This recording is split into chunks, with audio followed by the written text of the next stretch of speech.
이번 금리는 동결했지만 금리 인상 이제 시작되나요? 지난 10일 한국은행 금융통화위원회가 현재 0.75%인 기준금리를 유지하기로 했습니다. 미국발 금리 인상 전망이 나오면서 우리나라도 언제 금리 인상을 할 것인지 관심이 많았는데요. 팬데믹이 아직 꺾이지 않았고 주가, 환율 등 금융시장의 변동성이 커지면서 일단 숨고르기를 한 걸로 보입니다. 한국은행은 지난해 5월 기준금리를 사상 최저인 연 0.5%로 낮춘 뒤 14개월 동안 동결하다 지난 8월 기준금리를 0.25%포인트 올렸는데요. 팬데믹으로 인한 불확실성이 이어지고 있지만 국내 경제가 양호한 성장세를 지속하고 있다며 통화정책의 완화 정도도 적절히 조정해 나갈 것이라고 밝힌 바 있죠. 한편 한국은행 이주열 총재는 기자간담회를 통해서 11월에는 상황을 지켜보고 금리 인상 여부를 결정하겠다고 밝혔는데요. 경기 회복세와 물가 상승, 가계부채 증가 등의 경제 상황뿐만 아니라 올해 금융통화위원회가 11월 한 차례만 남아있다는 점에서도 금리를 인상할 것이라는 예측이 유력해 보입니다.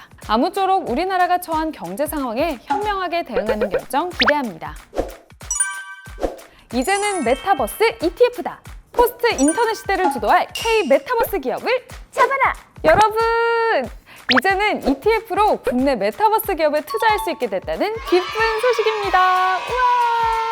최근 유느님과 퀴즈 푸는 프로그램에 문제로 나올 정도로 뜨거운 키워드 메타버스 산업에 관심이 많은 투자자들에게는 희소식이 아닐 수 없는데요. 지난 13일 한국거래소에는 국내 메타버스 시장에 투자하는 ETF가 상장됐습니다. 국내 메타버스 시장은 K-팝 게임 등 세계적으로 인정받는 K-컨텐츠 기업들은 물론 높은 성장이 예상되는 플랫폼 기업들까지 품고 있어 투자자들의 관심이 집중되고 있습니다. 이번에 상장된 국내 메타버스 ETF 중에는 기초지수에 담긴 종목 그대로 투자하는 전통적 패시브 ETF뿐만 아니라 매니저가 종목을 자유롭게 운용할 수 있는 이른바 액티브 ETF도 있는데요. 아직 초기 시작인 메타버스 산업 변화에 발빠르게 대응하면서 지수 대비 초과 성과를 기대해 볼 수 있습니다. 화제성만큼이나 투자 대상으로도 핫하디 핫한 메타버스, 무궁무진한 너의 가능성을 기대해!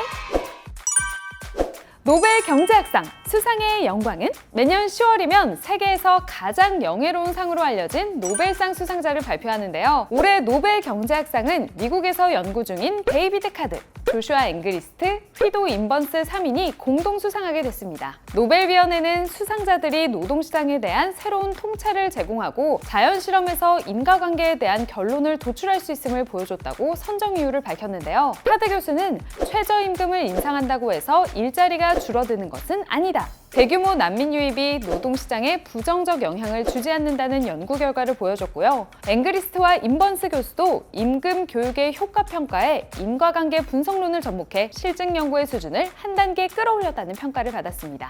노벨상 수상자에게는 상금 1,000만 크로나, 약 13억 5천만 원이 주어지는데요. 이 중 절반은 카드 교수가, 나머지 절반은 연구 분야가 같은 앵그리스트와 인번스 교수가 반씩 나눠 갖는다고 하네요. 앞으로도 인류에 공헌하는 훌륭한 연구에 힘써주시길 기대하겠습니다. 지금까지 10월 셋째 주 이뉴스 머니였습니다. 우리는 다음 주에 또 만나요. 안녕!